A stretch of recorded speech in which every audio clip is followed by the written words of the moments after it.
Alors, nous sommes arrivés donc d'Af Yud Aleph de Holin, d'Af Yud Aleph pour le Shabbat, Lamed qui se lève, donc Rosh Chodesh en même temps. On est à la deuxième ligne. Maintenant, Hamilta, la Gemara dit, d'où on apprend cet enseignement que Amor Rabbanan que le Haramim ont dit, Zil Bata Uba. On va selon la majorité. D'où on apprend cela?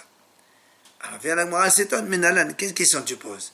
C'est marqué dans la Torah clairement, quand il y a une majorité, tu t'en après la majorité. Quelle question on pose? Alors la Gemara elle reprend. On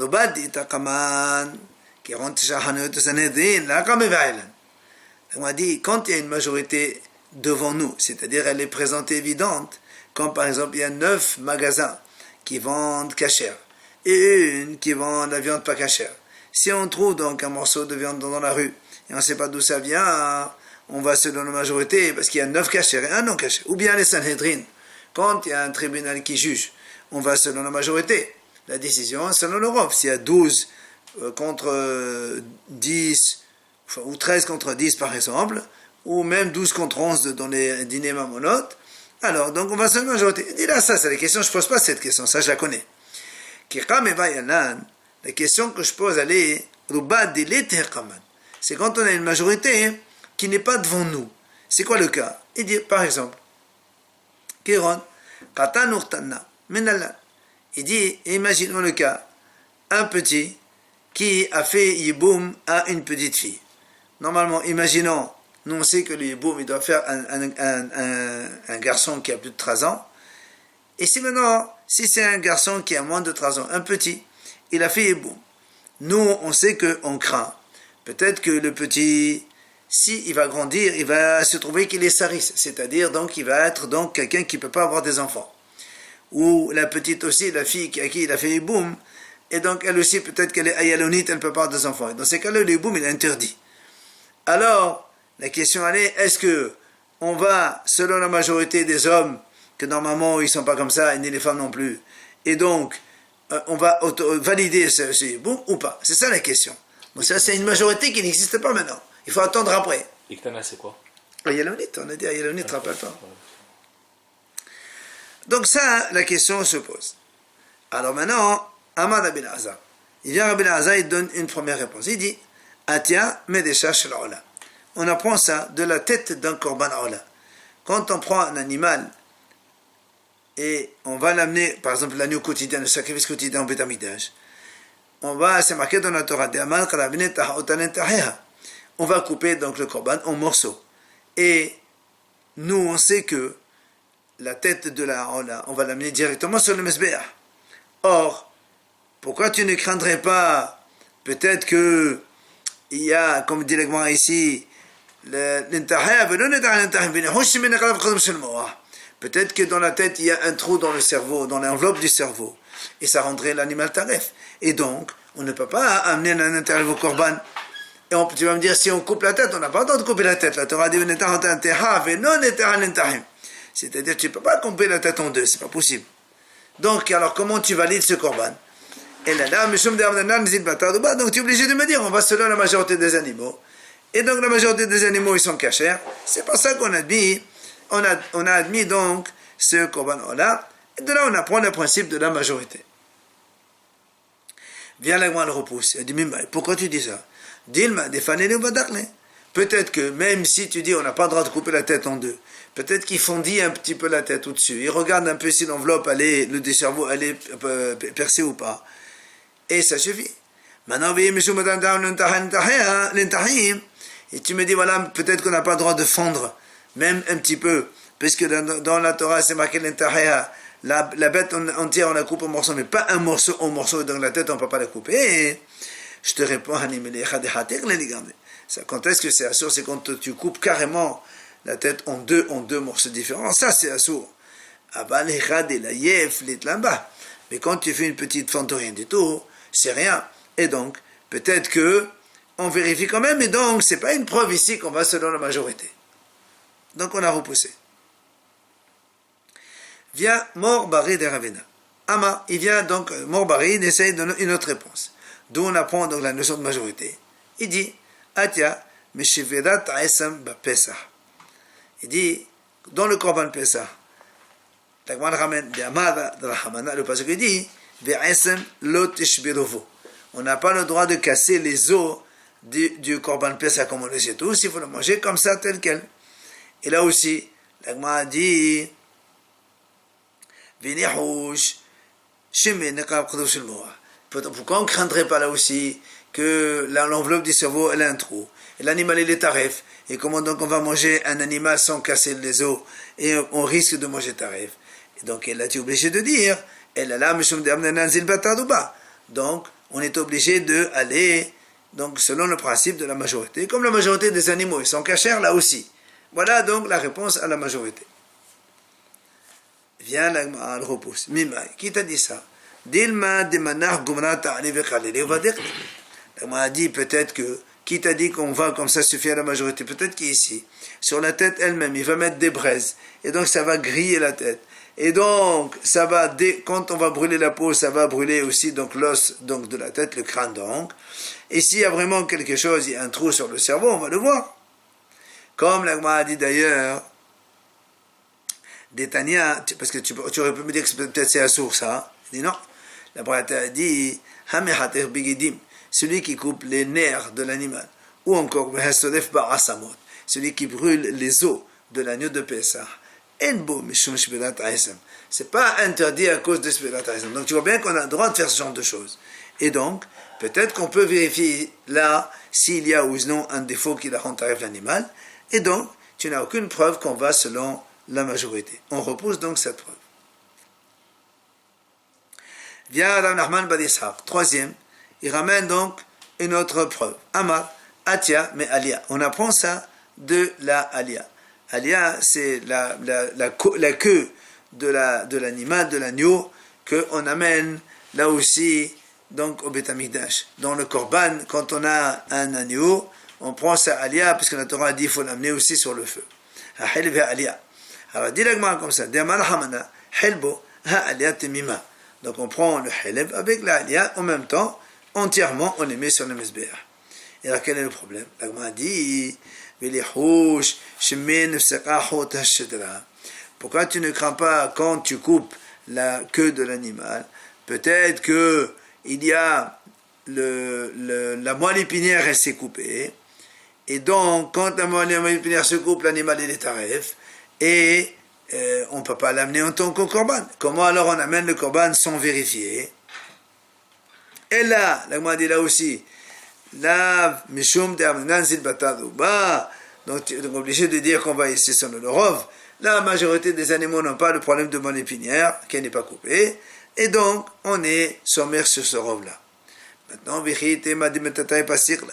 si tu me dis non, peut-être qu'ici, il n'y a pas cette crainte, parce que quand on coupe la queue, on la coupe en bas, métataï, c'est-à-dire vraiment très, très bas. Et là-bas, même si la moelle épinière se coupe, c'est pas tarif là-bas. Là, moi, dit, tu ne peux pas me répondre ça. Pourquoi? Parce que les ummat ha'ase amar lahamana, makom she'aklayot yu'atzot. Parce que la Torah l'a dit, les ummat ha'ase, c'est quoi? Ça veut dire à côté de là où il y a les reins. Or, là, à hauteur des reins, c'est sûr qu'il y a encore la moelle épinière là-bas. Donc tu vois bien qu'on va, selon la majorité, on ne craint pas peut-être qu'elle s'est coupée là-bas la moelle épinière. Alors la moelle a dit, mais pourquoi là aussi? Peut-être qu'il ouvre un petit peu cette alia et il vérifie s'il n'y a pas de problème de la colonne, est-ce qu'elle est entière ou elle est coupée. Maintenant si tu me dis, mais voilà, tu me dis, voilà, la Torah a dit qu'il faut l'amener entière. Elle dit, d'accord. C'est quand on la coupe en morceaux, la alia, ça c'est assour. Mais quand tu fais juste une fente pour vérifier si la moelle épinière elle est bien entière et n'est pas coupée, là, il n'y a pas de problème. Donc, avant de faire un shkita, ils font ça? Non, après. Ah, après. Bien sûr.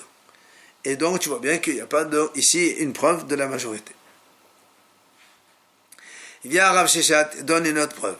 Rav Sheshat Badi de la Bédéamad, il dit, on apprend ça, tiens, me'erla arufa, de la génisse fendue. Quand il y a un juif qu'on trouve, donc il a été tué, il est en dehors de la ville, on mesure la ville la plus proche. Les sages de cette ville-là, ils vont apporter une génisse qui va les donc fondre sur un fleuve. Tué ou mort? Tué. De Amar Hamana ha'arufa, la Torah a dit, ça veut dire quoi? Il faut l'amener quand elle est entière. Et donc, la Gemara dit là aussi, donc, il faut qu'elle soit entière. Et donc, si elle est entière, on ne va pas vérifier s'il y a un problème de tarfout ou pas. Pourquoi tu ne fais pas des vérifications de l'intérieur pour savoir s'il n'y a pas de tarif ou pas? Donc tu vois bien que la raison, tout simplement, parce qu'on va selon la majorité. La majorité des génistes, elles ne sont pas tarif, donc on se fie à la majorité, c'est la réponse à notre question. Bien, tu vas me dire, mais attends, je ne comprends pas. La génisse, qu'est-ce qu'on lui fait? On la fend, d'accord, on la fend, et après on ne va pas la manger. Même si elle est tarif, qu'est-ce que ça change pour nous? C'est pas qu'il va être mangé. Donc on peut se moquer qu'elle soit tarif ou pas. Oui, il ne mange pas Non, la génisse fondue, non, on la fond sur un fleuve et après, qu'est-ce qu'on fait après? Je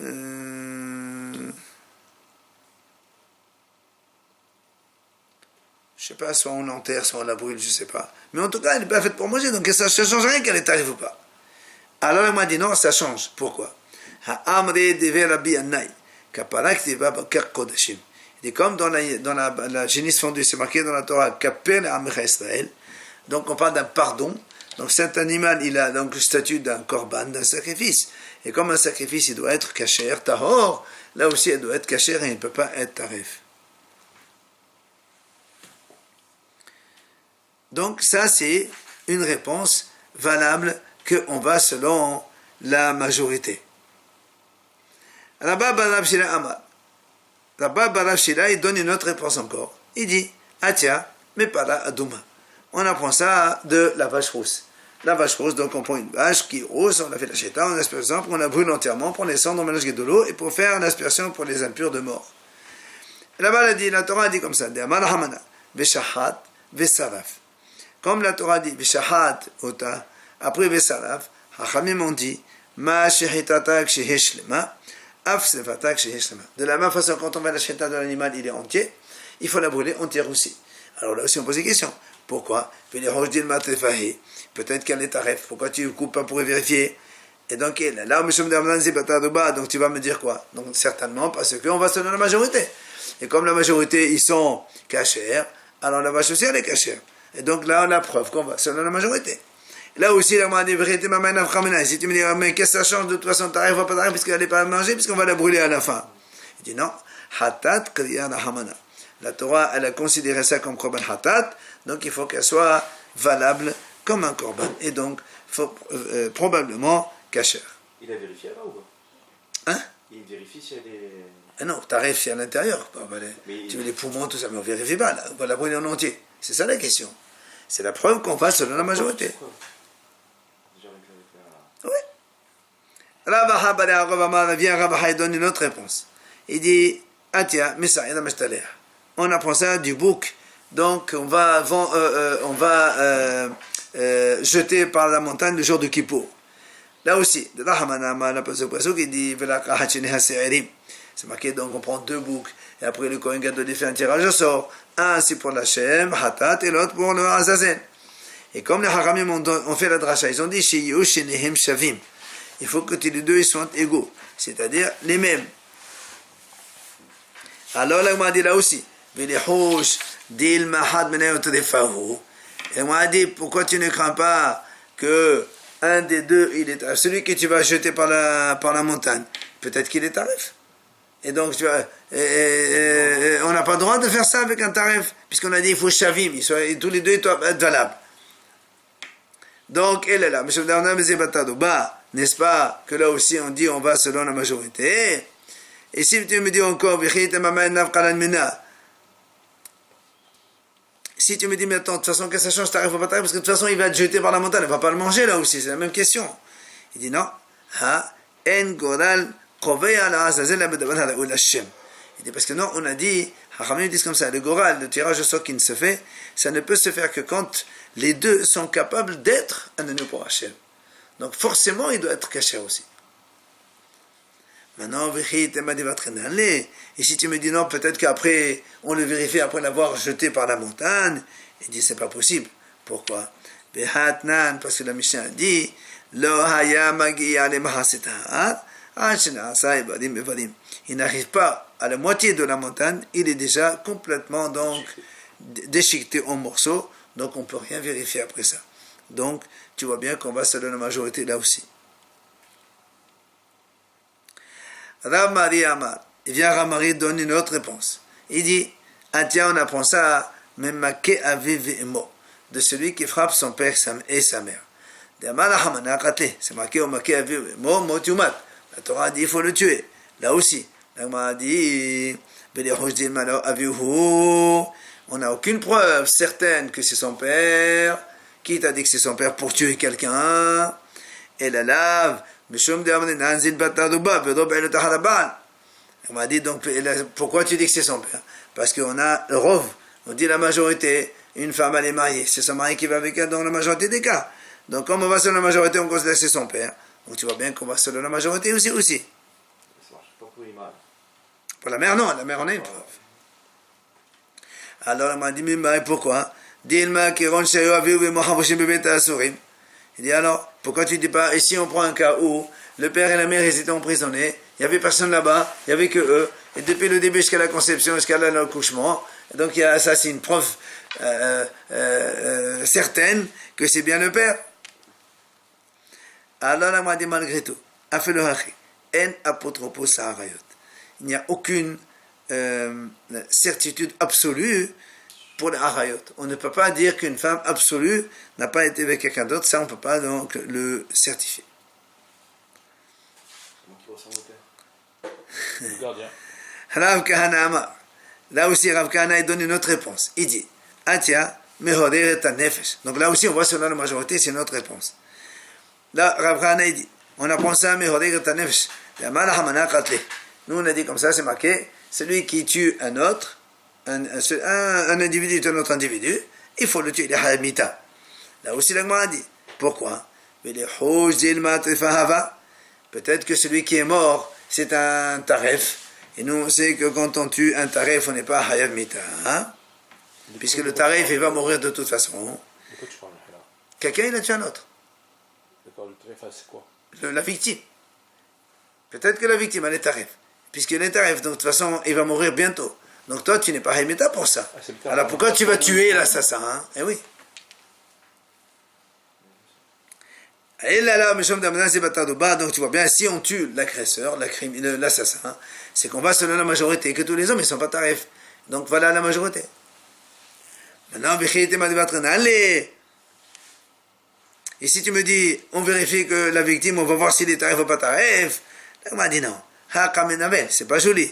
De faire comme ça l'autopsie d'un mort, c'est assourd de faire ça. Voilà. Maintenant, en vérité,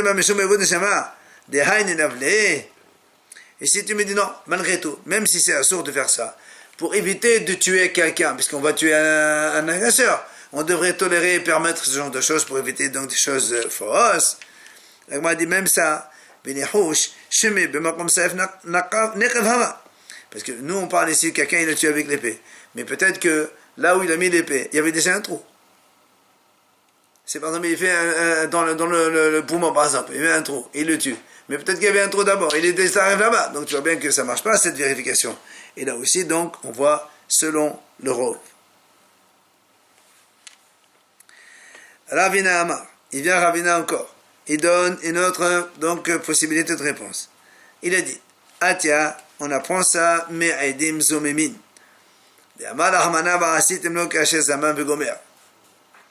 Nous on sait que, par exemple, un cas où deux témoins, Reuven Shimon, ils témoignent que, par exemple, Lévi, il a tué quelqu'un. Et donc, quand ils témoignent sur lui, donc, il faut tuer Lévi. Maintenant, il se trouve que il y a deux autres témoins, Zvulun et Naphtali, ils viennent, ils disent que Reuven Shimon, c'est des hommes c'est des faux témoins. Ils leur disent, vous étiez à telle heure, tel endroit, etc. Vous n'étiez pas là-bas, à l'endroit où il y a eu le meurtre. Et donc la Torah dit, qu'est-ce qu'on fait dans ces cas-là?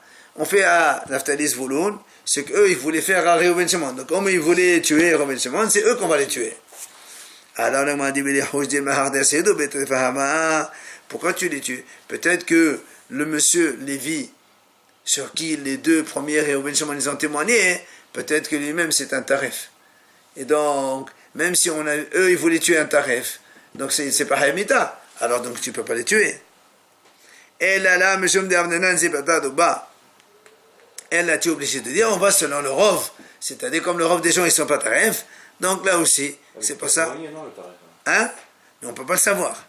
C'est pas ça qu'on m'a dit. Si tu me dis maintenant, on le vérifie après l'avoir tué. On m'a dit, non, c'est pas possible. Pourquoi? Parce que si on tue la victime déjà, les violents, l'assassin on le tue déjà, on ne va plus tuer. On a déjà appris. Quand est-ce qu'on tue les faux témoins? Quand on n'a pas tué celui qui voulait tuer.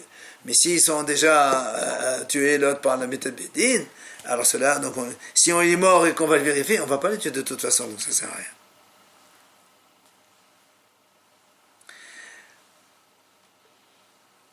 Donc là aussi, on va sur la majorité. Ravashi Amar, il vient Ravashi et dit, pourquoi tu vas loin? Atia, Meshiheta Asma. On apprend ça de la shita elle-même. Qu'est-ce qu'on apprend de la shita elle-même? Le pasuk il dit, Shehot ve'echol. Donc la Torah dit comme ça, tu fais la shita, et après tu manges. Là aussi, la Gemara dit, peut-être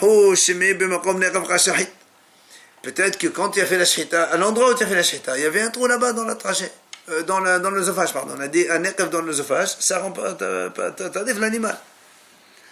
Et là, n'est-ce pas qu'on va sur la majorité? Donc là aussi, la majorité, ils sont intègres, donc, et la shaitan est bonne. C'est pour ça qu'on ne dit pas, peut-être que là où on a fait la shaitan, il y avait déjà un trou auparavant.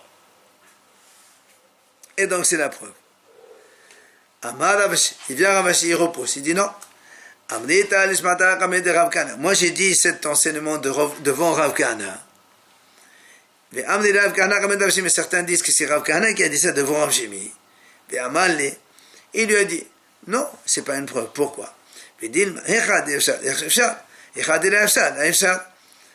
Ça veut dire dans les cas où on peut vérifier, alors il faut vérifier, on ne compte pas sur la majorité. Mais dans les cas où tu peux pas vérifier, comme ici, alors là, on va selon l'Europe. Non, c'est pas une preuve. Tu m'amènes une preuve d'un cas où c'est impossible de faire autrement. C'est invérifiable, ça. Mais si tu as un cas où tu peux vérifier la majorité, moi je te dis, tu veux vérifier, moi je te dis, on va passer à la majorité, va vérifier. Donc c'est pas une preuve. Et dit d'où on apprend ça? Et dit la preuve. Parce que si tu dis pas ça, selon Rabbi Meir, rappelez-vous, on a dit que Rabbi Meir, il craint toujours la minorité. Oui. Et si tu dis qu'on va selon la majorité, et Rabbi Meir dit qu'il craint la minorité, alors Rabbi Meir, il ne peut jamais manger la viande. Puisque toi tu me dis, on va selon la majorité. La majorité sont cachères, tu ne manges pas dans l'heure. Ah oui? Hein? Peut-être un nouveau-né. Et non, tu es obligé de faire la shahida de toute façon. Non, mais peut-être un nouveau-né, il n'est pas taré. Non, mais pas des animaux là. Oui, mais Et toi, comment tu sais? Ben non, mais si tu me dis d'accord, Rabbi Meir, il ne mange pas la viande, c'est pas grave. Alors il dit non, Pessah avec Hadashim Maïkal Imimad. Alors comment il fait avec le Korban Pessah à Rabbi Meir? Il est obligé de manger que ça être Korban Pessah. Et les Hadashim aussi, les Korbanot. Il y a aussi comme ça de manger le Korbanot. Alors comment il fait? Elle là. Echad Efshar, Echad la Efshar. Donc tu es obligé de dire comme ça. Quand il y a une possibilité de contrôler, de vérifier, on vérifie, on ne va pas selon l'Europe.